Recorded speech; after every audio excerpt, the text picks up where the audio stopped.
Okay, so now what we want to do is we want to start getting these marks off, the stuff that the pressure washer, the cloth didn't get, all this kind of thing.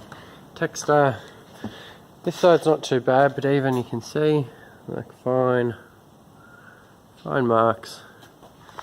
We want to get all of them off. We've got the tape on this side as well. Someone's put some tape.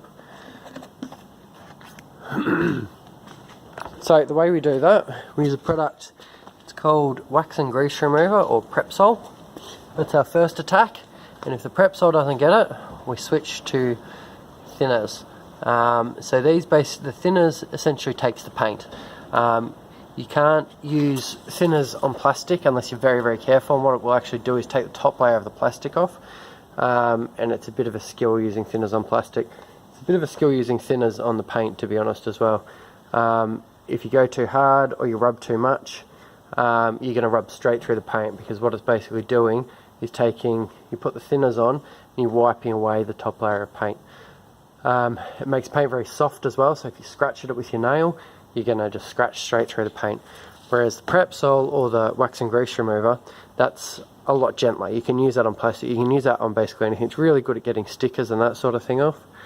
But it won't get everything off all the time. It's good at getting texture and that sort of thing off as well, but doesn't get everything. This just takes everything, because it basically takes a layer of paint. So we might as well just get started. So rag like this. You can also buy this. You buy this basically. Pardon me. Both of these products you can buy at an automotive store generally. This is called Wax and Grease Remover, or Prepsol. I think Prepsol's like a trademark name. So take your rag and you just kind of get a little bit on the end. We use the Wax and Grease Remover first, remember, because it's much gentler. And we just take it and rub it on there. So it's not doing much for that one. Let's see how we go with this texture up here. Yeah, so it will usually take texture. I might just need to rub really hard, but in this case this texture's probably been on the fridge for years, and it's just not going to come off. So I'm having the same issue with my lovely birthday cake, or what I believe is a birthday cake that someone's drawn on here, and again it's just not.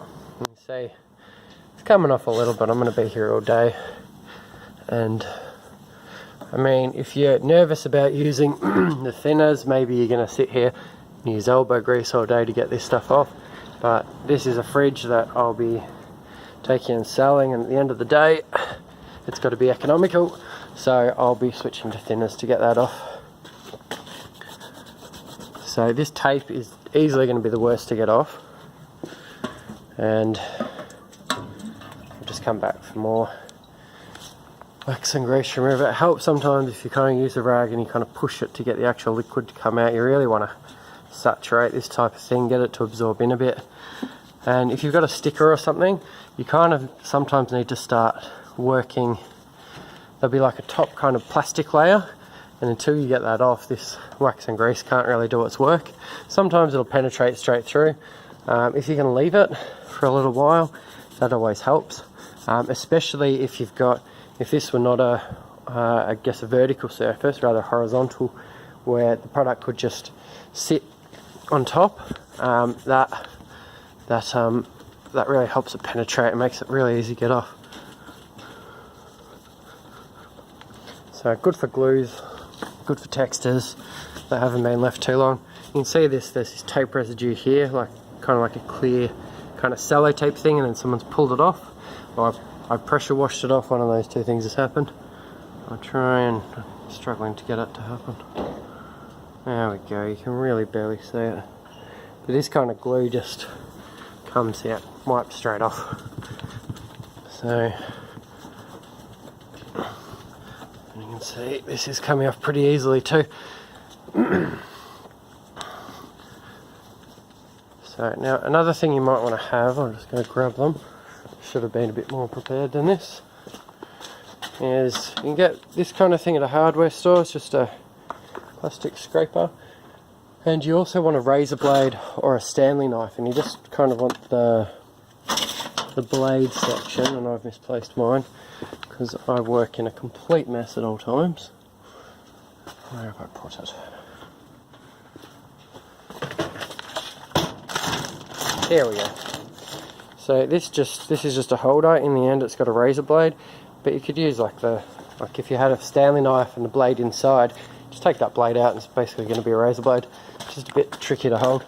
So if you're worried about damaging it, you can't. This plastic scraper, you're gonna struggle to hurt the fridge with that. This you can really easily scratch the fridge, but it's just very good at getting under quite easily and quickly. But I'm struggling because I'm holding a phone in my hand to record this. But it's not working so well right now because it needs to have more wax and grease remover on it. You need to kind of keep up the wax and grease remover. There we go. Making some progress now. But one wrong move with this and I put a big scratch in the fridge.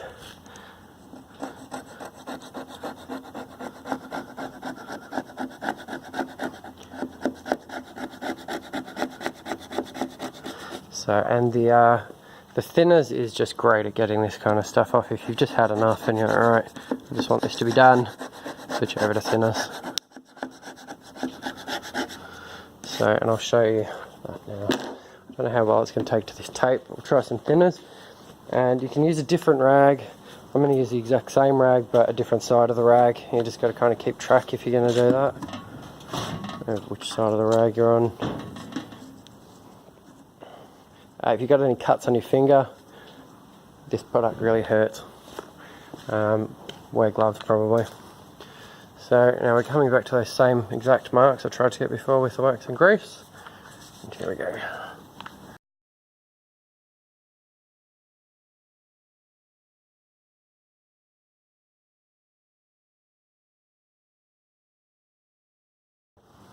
Tell by, I don't know what happened there, but the phone just kind of died. But you can tell by the condition usually of the fridge, like if it's looking old and knackered and the paint looks like it's had it, then it's probably had it. Let's go back to that tape that I actually promised to do at the start.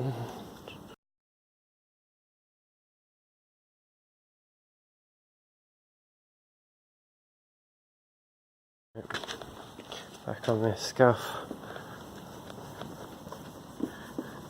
So sometimes they'll come straight out, other times they do not come straight out. There's a good scuff down here. You can, even if it doesn't come out, it certainly reduces the severity of it. And the next stage, I'll show you how to paint these kind of things to make it so you wouldn't even know they're there.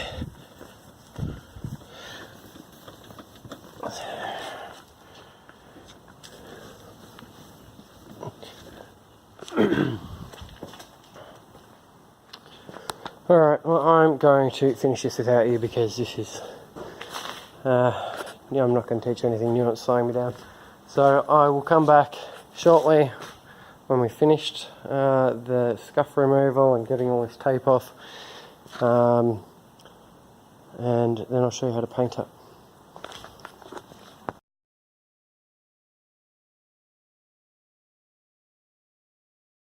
Okay, so now I've finished my wax and grease remover stage and my thinner stage. Just a quick note on the thinners as well. Any thinners will do, gun wash, cheap thinners. Usually you use them to mix paint with, but we're not using them for that. And we just need low quality thinners. Another word of advice is you might want to get yourself a mask. There's a lot of VOCs and that sort of things that comes off thinners, and probably gives you cancer in the long term. Next step is painting.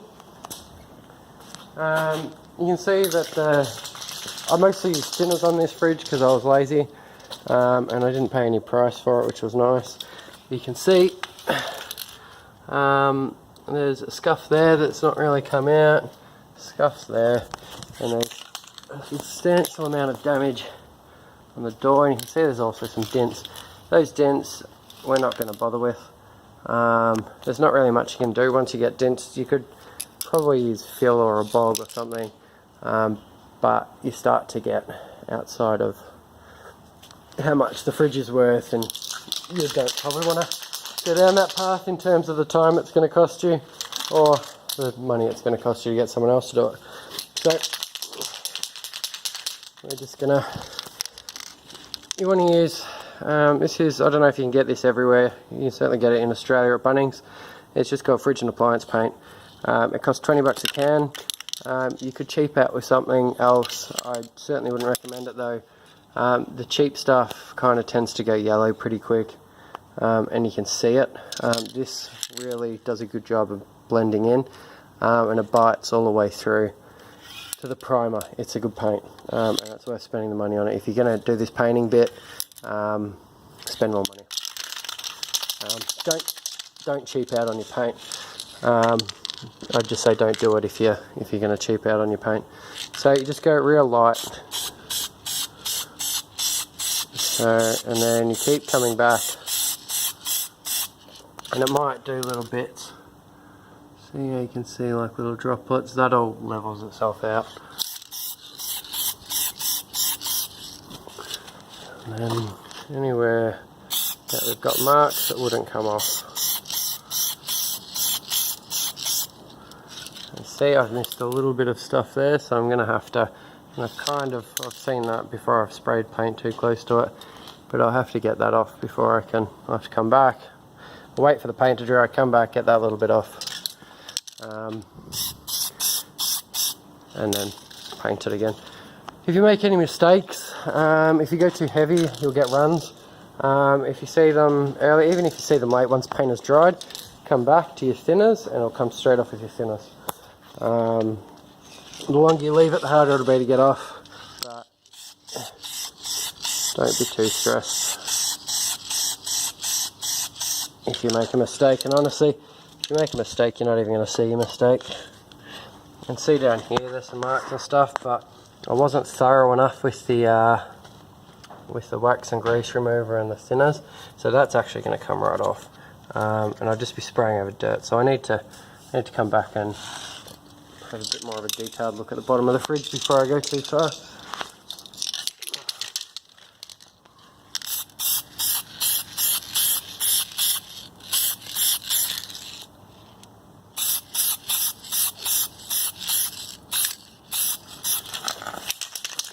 And while it blends really well, you will notice it in more on the doors. You'll never really notice it on the sides. But if you're going to notice it anyway, you'll notice it on the doors. So, and we'll need a few coats generally, at least 2, to make it look its best. You can see I've got a little bit right there, so what I'm going to do is, that's all gone.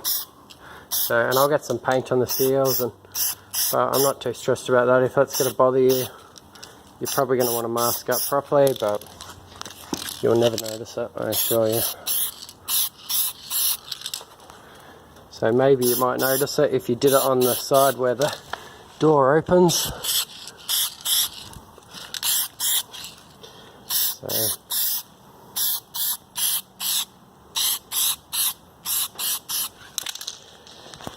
alright, so we'll come back, do another layer of another layer of paint. Probably, I mean, you can come back in an hour. I'll either come back in an hour or 24 hours, depending on how I go with my other things. Alright.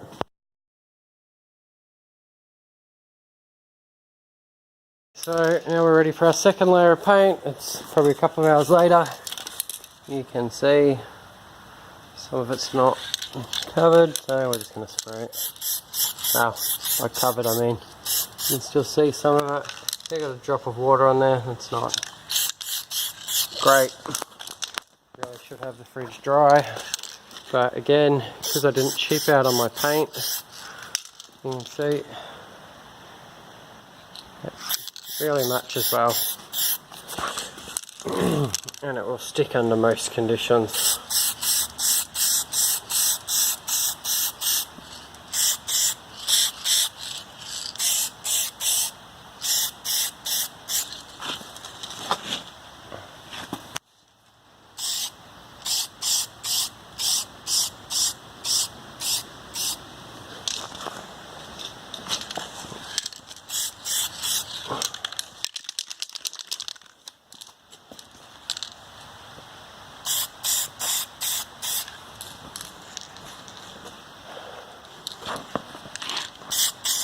And that's pretty much it. I'll let the paint dry on that one.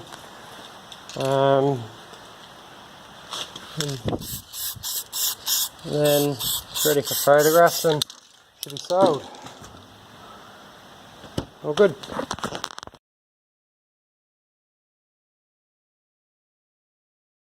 This is our finished fridge. I'll put the paint on.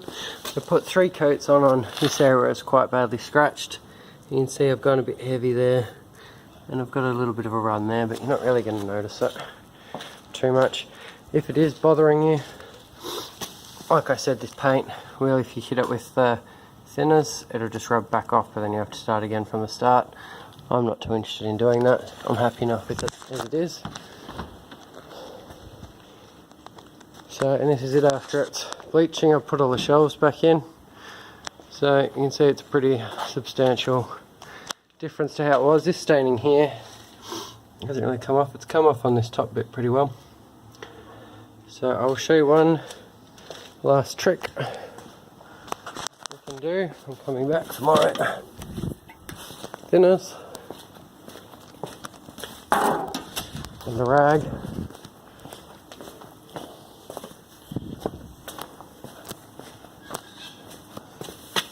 Now you have to be, I wouldn't usually go this far, but here we go. You have to be very careful, because what we're going to do, it basically just chemically melts the plastic. So you just do a tiny bit, strokes the same way, and you've got about 2 or 3 seconds. Plastic melts a bit, let it dry for maybe 5 minutes, and then you can go at it again. Alright, it's made that a little bit better. Let's try this marking here.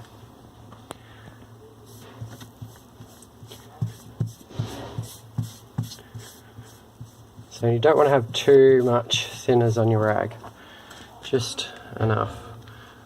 So you basically carry on like that.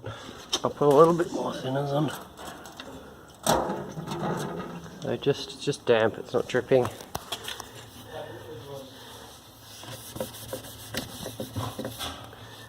So that's got that a bit better. So that's a little bit better, but I'm really not too fussed about it.